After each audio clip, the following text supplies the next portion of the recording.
C'est son premier marathon à New York. Après une occasion manquée l'année dernière, Emmanuel va enfin réaliser cette course mythique. À 32 ans, ce chargé de programme aux Nations Unies parcourra les 5 arrondissements de la ville, partant de Staten Island pour arriver à Central Park. Et en cette veille de départ, les coureurs se retrouvent pour retirer leur dossard. L'occasion aussi d'échanger dernières recommandations et impressions entre Français. Ça part très très vite et je crois qu'il faut partir à son rythme. Ça veut dire qu'il ne faut pas que j'essaye de tirer Christian? Non, pas du tout. Ouais, non, tout à fait.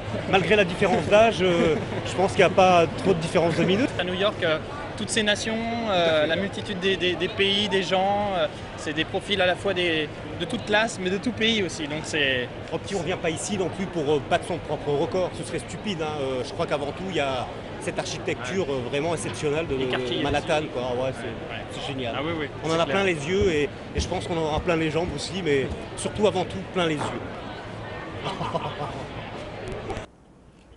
Derniers échauffements avant la course.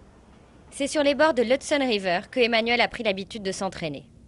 Et depuis son premier marathon américain à Philadelphie, le jeune Français s'était promis de tenter New York. J'essaye de courir 2 fois par semaine, une longue course de 15, 20 jusqu'à 30 km en week-end et puis une course plus courte, 5 à 10 km en semaine. Et je fais ça depuis 2 mois à peu près.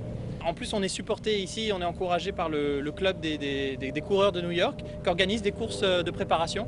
Et j'ai participé à une course de préparation il y a 1 mois à Manhattan, un 30 km qui était organisé dans Central Park, 3 tours de Central Park. En 1970, la première édition du marathon de New York rassemblait 127 coureurs. Cette année, ils sont près de 90 000 à avoir postulé. Mais seuls 38 000 participants franchiront la ligne d'arrivée jusqu'à Central Park. On saura maintenant dans quelques heures si Emmanuel fera partie de ceux qui finiront la course.